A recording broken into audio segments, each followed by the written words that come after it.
माघे निमग्नाः सलिले सुशीते विमुक्तपापा श्रीदेवं प्रयान्ति। पद्म पुराण में माघ मास के महात्म्य का वर्णन करते हुए कहा गया है कि पूजा करने से भी भगवान श्री हरि को उतनी प्रसन्नता नहीं होती जितनी कि माघ महीने में स्नान मात्र से होती है। इसीलिए सभी पापों से मुक्ति और भगवान वासुदेव की प्रीति प्राप्त करने के लिए प्रत्येक मनुष्य को माघ स्नान अवश्य करना चाहिए। आप सभी को मेरा प्रेम भरा नमस्कार। माघी पूर्णिमा के दिन संगम पर माघ मेले में जाने और स्नान करने का विशेष महत्व है।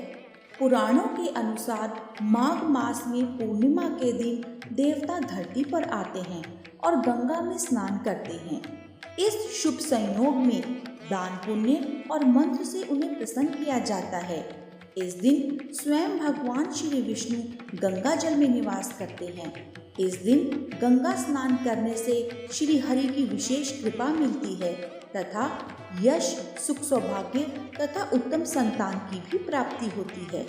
माघी पूर्णिमा पर गंगा तथा अन्य पवित्र नदियों पर स्नान करके अपने पितरों का तर्पण करना चाहिए। इस दिन दान दक्षिणा का 32 गुना फल मिलता है। इसीलिए इसे माघी पूर्णिमा के अलावा 32वीं पूर्णिमा भी कहा जाता है। तो आइए माघ पूर्णिमा व्रत की पौराणिक कथा का श्रवण करते हैं। कथा के अनुसार नर्मदा नदी के तट पर सुव्रत नामक विद्वान ब्राह्मण रहते थे, लेकिन वे काफी लालची थे। उनका लक्ष्य किसी भी तरह धन कमाना था और ऐसा करते करते वो समय से पूर्व ही वृद्ध दिखने लगे और कई बीमारियों की चपेट में आ गए। इस बीच उन्हें अंतर्ज्ञान हुआ कि उन्होंने तो पूरा जीवन धन कमाने में ही बिता दिया, अब जीवन का उद्धार कैसे हो। इसी क्रम में उन्हें माघ मास में स्नान का महत्व बताने वाला एक श्लोक याद आ गया। प्रयागे माघ मासे तूयं स्नानस्य यद्रवेत् दशाश्वमेघ शस्त्रेण तत्फलम लभते भुवि।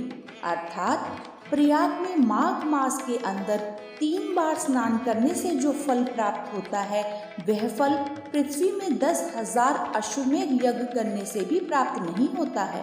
उस ब्राह्मण ने श्लोक का चिंतन करते करते स्नान का संकल्प लेकर नर्मदा नदी में प्रतिदिन स्नान करने लगे।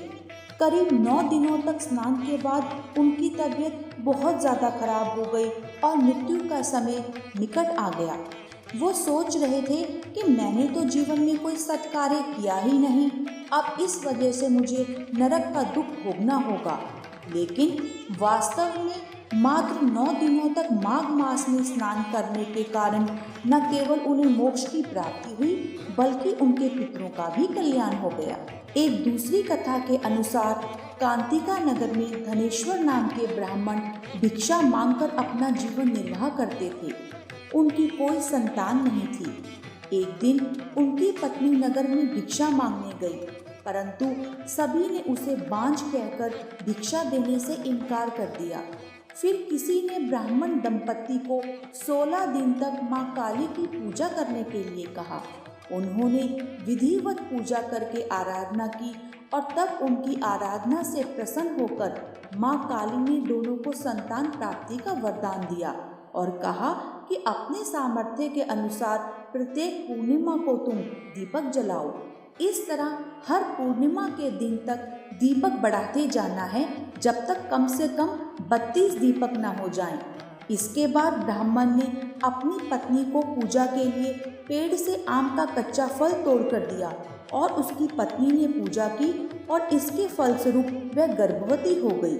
एक पुत्र ने जन्म लिया जिसका नाम देवदास रखा गया।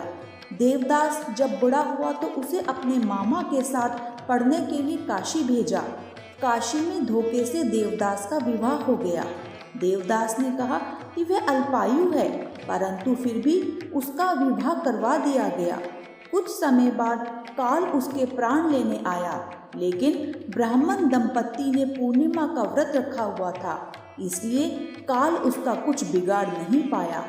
तभी से कहा जाता है कि पूर्णिमा के दिन व्रत करने से और कथा का श्रवण करने से संकटों से मुक्ति मिलती है और सभी मनोकामनाएं पूर्ण होती हैं।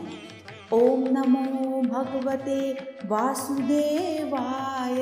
ओम नमो भगवते रामचंद्राय।